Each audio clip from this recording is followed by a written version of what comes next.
据传，美国已经成立了专门的机构，收集华人在美银行信息，那防止华人把资金转移出美国。必要时呢，他们甚至可以拿华人的资产开刀。如果真是这样的话呀，那就说明美国可真是有点急眼了。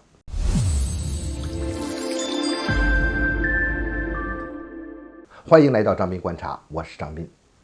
现在这个消息啊，在海外的华人圈里面传的是非常的厉害，而且引起了人们的恐慌。说是为了应对这越演越烈的美国的金融危机，美国财长耶伦就成立了一个专门的机构，先对这些华人的账户进行调查清理和这个监控，防止这些资金转走。人家转走之后，那美元不就更麻烦了吗？那么这个消息一传出来之后确实引起了很大的震动但是这个消息本身的真实性那是需要质疑一下的。你比如说吧，说这个如果是美国这么干的话，他到底对付的是华裔的美国人呢，还是说有中国身份的人在美国开设的这个账号呢？它是专门针对是个人呢，还是针对机构？比如说针对公司、针对企业呢？这些都没有交代清楚。而且呢，就美国财长、美国财务部这一块，它是不是有这个权限这么来做呢？这些都是很大的问号。所以综合这些因素看来这个消息的可信度现在还不能确定。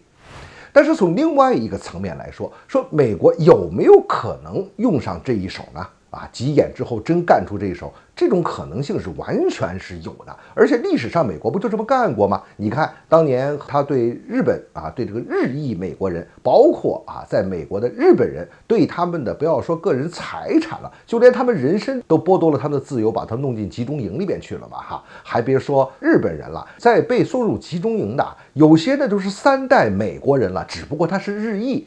有人甚至只有1/16的日本血统的都给弄到集中营里面去了，那个人资产也被冻结、被没收了。这种情况它发生过呀，历史上这种事有美国干过这种事情那咱们再看就在眼前发生的事情吧。你看俄乌冲突以来，美国为首的西方阵营制裁俄罗斯的时候那是无所不用其极你别说什么个人的账号了这个俄罗斯国家在海外的资产了，就连俄罗斯的小猫小动物都列入制裁范围之内，连柴可夫斯基的音乐那都是变成制裁范围之内了。这弄的都是荒唐可笑，但同时呢也是非常残酷的残忍。所以在这种情况之下，一旦说是中美之间爆发直接的矛盾和冲突的时候，那美国这一招它肯定是用得上的，它也会用的，因为这就是它的制裁手段之一，它也要发这笔不义之财。它管你什么华裔不华裔，还管不管你什么中国人，还管不管你是不是中资机构呢？那它都可能是他下手的对象。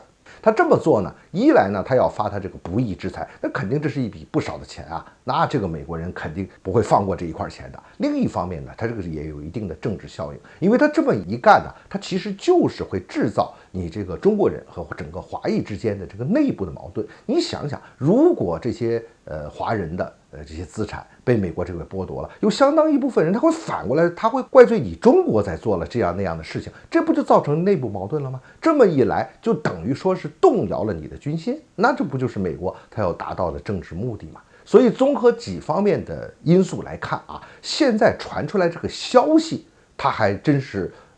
不能完全确定它就是真的，它可信度不高。但是这种趋势、这种可能性，在未来美国是有可能真的干出这些事情来的。